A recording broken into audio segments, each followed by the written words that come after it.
Hmm. Pumasok. Lumabas na tayo, guys. Time check.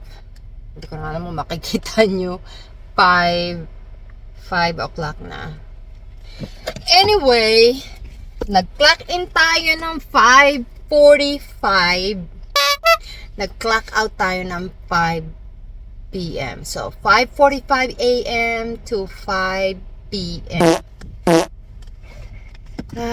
Paldo na naman tayo! Wow! Tayo, guys. Pagod na ako, gutom pa ako. Let's go. Di ko alam kung anong ulam natin sa bahay.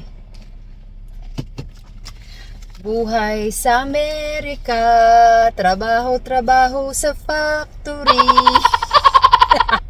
Hindi naman tayo nagre-reklamo.